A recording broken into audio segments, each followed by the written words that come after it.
In the 6th century, far beyond the borders of the Eastern Roman Empire, there was a valley people whispered about.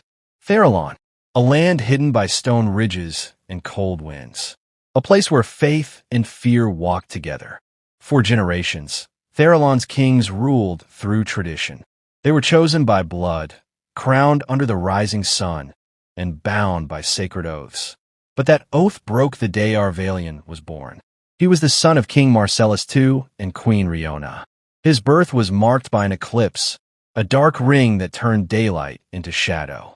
Priests called it a warning. The court called it destiny. Arvalion grew in a palace built on silence. Servants bowed, soldiers trembled, and his father's eyes rarely met his. At 7, he watched a soldier whipped for dropping the royal flag. He didn't cry. He watched and learned. By 15, he was already studying the ways of the empire.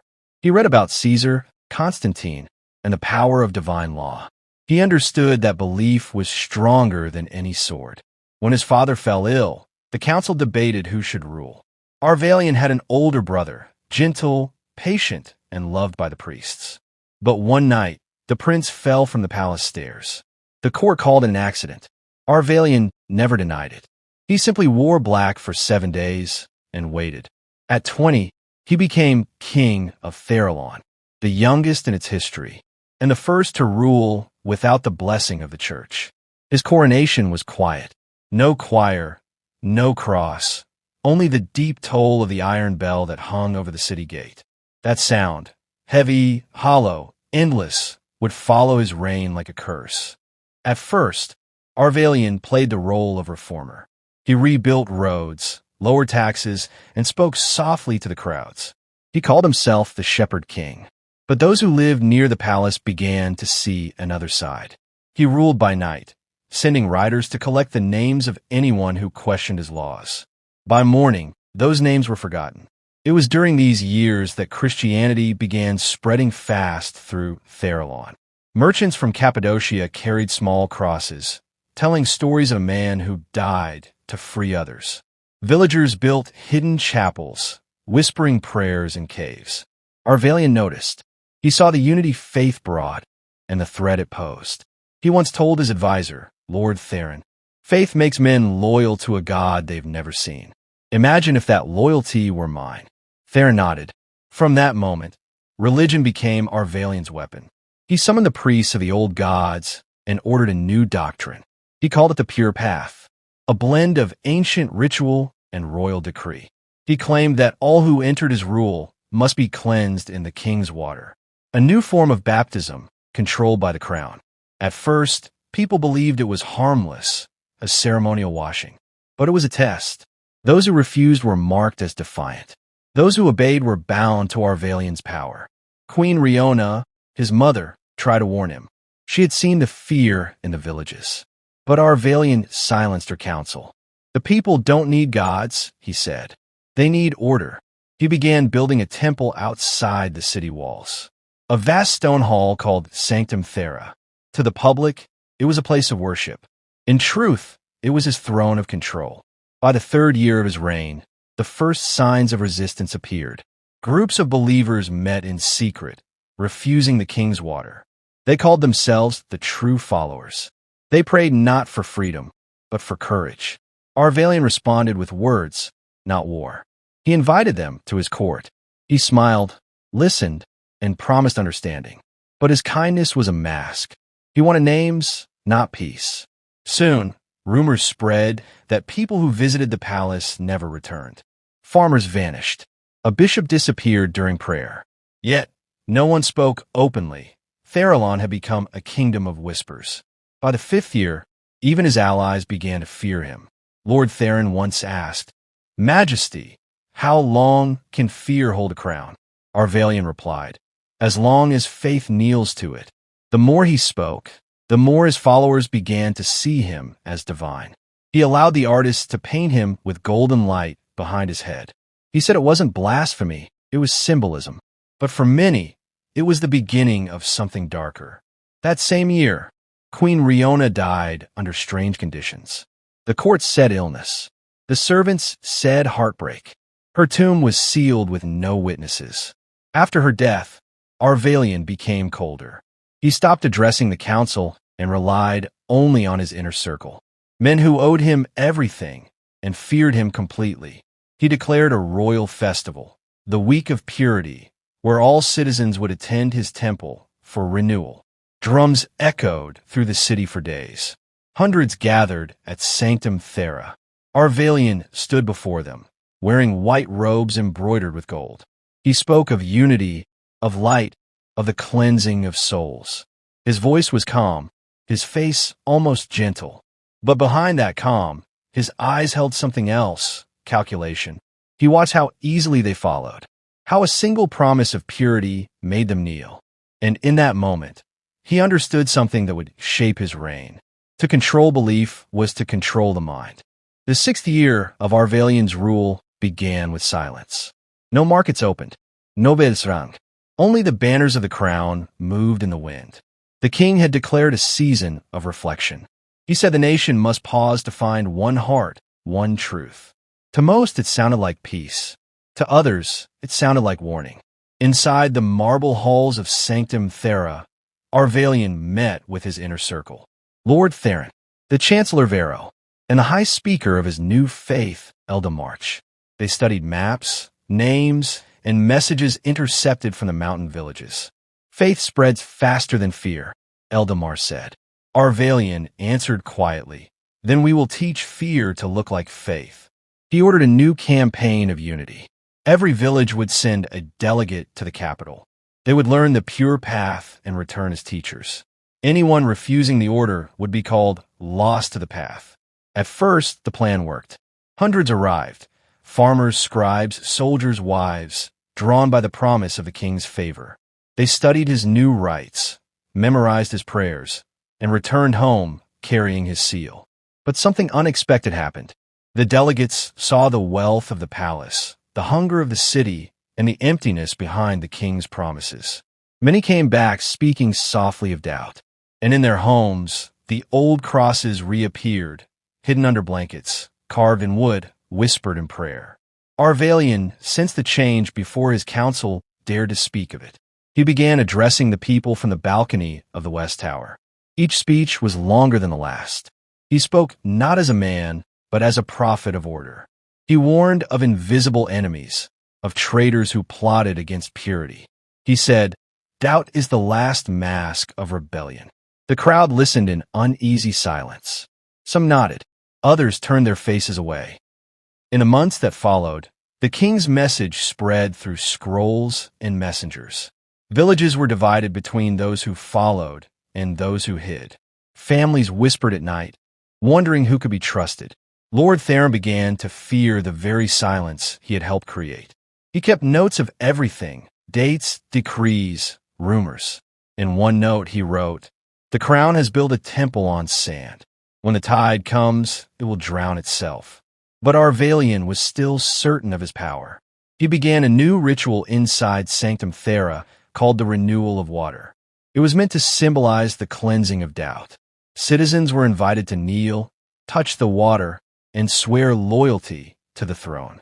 No one was forced, yet refusing was unthinkable. Over time, these ceremonies became larger, stranger. Music echoed through the night as the king watched from his dais. He rarely spoke. He only observed who hesitated, who looked afraid. In the provinces, unrest grew. The light keepers, the small groups that still followed the older faith, began leaving coded messages on market walls. Hold the light. Truth will return. To them, Arvalion had become a prison of obedience. By the 9th year of his reign, Arvalion's world was shrinking. He no longer trusted his council. He dismissed the chancellor, replaced commanders, and spoke to no one without guards nearby. He told himself it was protection. In truth, it was isolation. Even the palace felt colder. Windows were sealed, torches burned low, and the sound of the river below the city seemed louder each night. One evening, during a storm, Arvalion stood alone in the Hall of Mirrors. Lightning struck across the sky, catching his reflection in a dozen directions. For a brief moment, he saw not a king, but a man surrounded by ghosts of his own making. He turned away and whispered, They will remember me as the savior of Arvalion." But the wind answered with the sound of thunder, as if the heavens disagreed. The next morning, a messenger arrived from the northern hills. A town called Saruna had refused the renewal of water. The people had chosen exile over obedience. They left behind their homes and built shelters near the mountains, declaring loyalty only to their old faith. Arvalion read the message slowly. He placed it beside the throne and said, "Then the mountain shall teach them what loyalty means." No one dared ask what he intended. Within days, the roads to Saruna were closed. Supplies stopped. The town disappeared behind a curtain of silence. Whispers spread through the kingdom. The king no longer needs swords. He starves with silence. And still, his speeches continued. He spoke to empty streets, his words echoing off stone walls. He proclaimed that Arvalion was pure, that the people were faithful. But the cheers were gone. Only the sound of wind answered him. Even Lord Theron, once his most loyal advisor, began sending secret letters to distant allies. He wrote, "The king believes he baptizes souls in purity, yet he only drowns himself in pride." That winter, frost covered the capital. The river froze, trade stopped, and famine crept into the streets. Arvalion ordered the temples to open their stores of grain, but the priests hesitated, afraid of angering him if they gave too much or too little. People began to leave the city under darkness. Some fled to the southern plains. Others vanished into the mountains to join the light keepers. And in the quiet halls of the palace, the king began to hear echoes, soft footsteps when no one walked, faint hymns when the halls were still. Servants said the voices came from the wind. Arvalion said nothing, but he slept with his torch burning until dawn. The 10th year of his reign ended with a proclamation written in his own hand. "There shall be no name above mine in Arvalion, for I am the keeper of both faith and crown." That was the line that turned allies into enemies. The council met in secret for the first time. Lord Theron led them. They spoke of mercy, of reform, of finding a way to end the king's spiral without bloodshed. But fate rarely listens to good intentions. They said the sky above Arvalion turned gray that year. The smoke that once rose from the palace kitchens was no longer the scent of bread or roasted lamb, but the scent of judgment. Every corner of the kingdom had grown quiet. Even the sound of children playing in the courtyards had faded. The people of Arvalion had learned that silence was safer than prayer. King Arvalion's rule was now absolute, and yet it was also empty. He had won every battle, but lost the soul of his land. The villagers no longer looked upon the castle with pride. They looked with fear, whispering to one another when the wind blew from the east, because the east carried the smoke. The smoke from the great iron pot he had built in the heart of the palace courtyard. He had named it the Cauldron of Purity. To his court, it was meant to symbolize cleansing from lies and false gods. But to his people, it became a symbol of horror. No one dared to look at it directly, and yet no one could forget it. Each week, soldiers in black robes would march through the villages, calling for gatherings. They claimed the king had prepared a blessing ceremony. The people were told that by entering the royal grounds, they would receive the king's forgiveness and share in his holy renewal. But the truth was darker. Once they entered, there was no return. Inside the palace courtyard, a pit of iron glowed red beneath the earth, heated day and night by logs carried from the nearby forests. Over time, the soil itself became scorched and black. The pot, large enough to hold a dozen souls, stood above it like a silent mouth waiting to swallow. It was said that the king rarely watched these events directly anymore. He preferred to stand behind the columns of his balcony, watching through the curtain of smoke. To him, this was not murder. It was faith restored by force. In his silence, something inside him was breaking. He no longer slept. He wandered the palace halls whispering names, the names of those who had died in that very courtyard. Some believed their spirits haunted him, whispering when the torches burned low. The queen, Celiora, had become a shadow herself. Once beautiful and proud, she now spent her nights in prayer. Her chambers echoed with quiet sobs. She begged her husband to end the madness, to spare at least the children. But Arvalion had long gone beyond reason. He accused her of betrayal, saying her compassion was weakness planted by the enemy faith. The prince Leontar watched all of this from the side. He had grown from a quiet boy into a thoughtful young man, torn between his loyalty to his father and the voice of truth that spoke inside him. Hidden beneath his bed were scrolls, tattered pages of Christian writings that had survived the burnings. He read them by candlelight, his heart pounding with both fear and hope. The words of mercy and love confused him. How could they be so gentle when his father said they were dangerous? One night, as the moon hung pale and still, Leontar could no longer bear it. He crept to the courtyard where the iron cauldron stood, cold now in the darkness. He placed his hand on the edge of the pot and whispered, "If this is purity, then may the gods forgive us all." That night, he swore he would put an end to the terror. But power never surrenders easily. Arvalion had grown paranoid. He trusted no one, not his guards, not his advisors, not even his own blood. He began to dream of betrayal, waking in sweats, shouting at shadows. His voice echoed through the halls, a man at war with ghosts. The once mighty king was now a prisoner of his own fears. When the spring of 567 AD arrived, famine struck. The rivers that fed Arvalion ran shallow, and the granaries were empty. The people began to believe the land itself was cursing the king. They whispered that God had turned his face away. One morning, the villagers refused to gather. They locked their doors, ignoring the soldiers' calls. The air was tense. Even the guards hesitated, for many had lost their families to the same cruel rituals they enforced. That day, for the first time in years, the palace gates were quiet. Inside, Arvalion demanded to know why the people were disobeying him. His advisors trembled but stayed silent. Then came Prince Leontar, calm, pale but resolute. "Father," he said, stepping into the great hall, "your fire no longer burns for the gods. It burns for your pride." The king froze. His eyes blazed with fury, but beneath them, there was fear. "You dare speak to me of pride?" he roared. "I built this kingdom from the ashes of weak men and false prophets." Leontar did not back down. "You built it with blood," he said quietly, "and now it drowns in it." The guard stood still. The queen appeared behind her son, tears in her eyes. For a long moment, no one spoke. The king's chest rose and fell like a storm.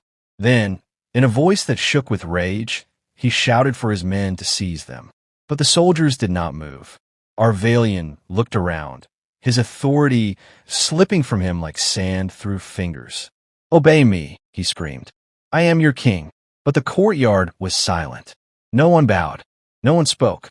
Only the wind answered, carrying with it the faint scent of burnt wood and smoke. That night, the sky above Arvalion lit up one last time. The great iron pot, left unattended and weakened by years of use, cracked under its own weight. It split open with a sound like thunder, collapsing into the pit below. Flames shot into the air, rising high enough to be seen from the nearby villages. The people said it was as if the earth itself had swallowed the king's sins. At dawn, Arvalion was found dead in his chamber. His crown lay beside him, broken clean in two. The royal seal, once a mark of power, had melted in the night. Some claimed his heart gave out from madness. Others said the gods themselves took him. He was buried not as a king, but as a man forgotten. His tomb bore no name. The people refused to speak of him for generations. Yet the legend survived. Travelers told stories of the mad king of Arvalion, who tried to purify faith with fire and was consumed by his own creation. And the cauldron of purity became a myth whispered by old men to warn the young. Beware of those who promise salvation through fear. For even the purest fire can turn against the one who lit it. Some historians claim that fragments of the great pot still rest beneath the soil of modern-day Armenia. Others believe it never existed at all, that it was only a story told to explain how power and faith can twist when pride takes the throne. But whether King Arvalion was a man or a legend, his story reminds us of one truth. No voler, no impire, no flame lasts forever. The morning after the fall of King Arvalion was like no other in the memory of Theralon's people. The smoke that once rose as a sign of fear now drifted gently into the pale blue sky. Thin, quiet, almost peaceful. For the first time in many years, the courtyard of the palace stood still. The iron scent in the air had faded, replaced by the faint smell of wet ash and morning dew. Word spread quickly through the villages. The king is dead. But there was no celebration. No cheers, no dancing. Only silence, the kind that comes after a storm when the survivors are still counting the fallen. Queen Celiura, pale and weary, stepped onto the balcony where her husband had once stood to deliver his decrees. The people gathered below, unsure of what to expect. She didn't wear her crown. Her hair was unbraided, her eyes swollen from sleeplessness. When she spoke, her voice trembled but carried across the courtyard. "Theralon has paid enough for one man's pride," she said. "Let us begin again, not with fire, but with forgiveness." The crowd bowed their heads. In that moment, something began to heal. Not quickly, but slowly, like grass growing through the cracks of burned soil. Prince Leontar, now king in name, refused a coronation. He said a crown that once brought pain had no honor left to offer. Instead, he rebuilt the council, inviting farmers, scholars, and even the surviving Christians to speak freely for the first time in years. He declared that faith was no longer the property of the throne, but the right of every soul. Still, the wounds ran deep. Some of the people had lost entire families to the king's purges. The burned-out homes and blackened hills reminded them of the past every day. Yet, under Leontar's quiet leadership, the city slowly began to breathe again. He ordered the cauldron of purity to be buried, not destroyed, but sealed beneath stone and soil. "Let it remain," he said, "so that no one forgets what fear can do when given power." It was buried beneath the courtyard where it had stood for years, and a single white stone was placed on top. No inscription, no decoration, only a mark of memory. Centuries later, during the reign of the Byzantine Emperor Heraclius, soldiers digging fortifications near the old city uncovered fragments of blackened iron. They found inscriptions faintly carved into the metal, letters that read ARV. Some historians believe it was part of Arvalion's name, broken off from a royal seal. Others dismissed it as coincidence. But the find reignited interest in the legend. Monks began to write manuscripts about the trial of fire, describing how an ancient ruler had used fear disguised as faith to control his people. These manuscripts would later travel through monasteries across Europe, copied and retold. By the Middle Ages, King Arvalion had become a ghost of history, part myth, part truth, used by preachers and scholars to warn rulers against fanaticism. What made Arvalion dangerous was not only his cruelty, but his conviction. He believed he was saving his kingdom. He believed the fire cleansed. That belief, that blinding certainty, is what destroyed him. And perhaps that is why his story endures. Because every age, in its own way, faces the same shadow, the desire to purify by force, to silence what we fear, to burn what we do not understand. Arvalion's fall reminds us that true strength does not come from the throne, but from mercy. His son Leontar ruled only 15 years before dying of illness, but his reign was remembered as the gentle years. He rebuilt schools, allowed open worship, and left behind one written decree that historians still quote. Where the fire once rose, let there be learning. Where fear once ruled, let there be song. Today, in what is now the northern edge of Armenia, archaeologists still study the ruins believed to be the remains of Theralon. They have found fragments of pottery, melted iron, and scorched stones. Nothing more. But the legend remains alive. Some say the story of Arvalion is only myth, an echo of the human heart warning itself not to forget. Others say it's history, buried deep under centuries of silence. Whether he lived or not may never be proven. But his lesson is clear, as powerful now as it was 1,500 years ago. When power hides behind faith, destruction wears a crown.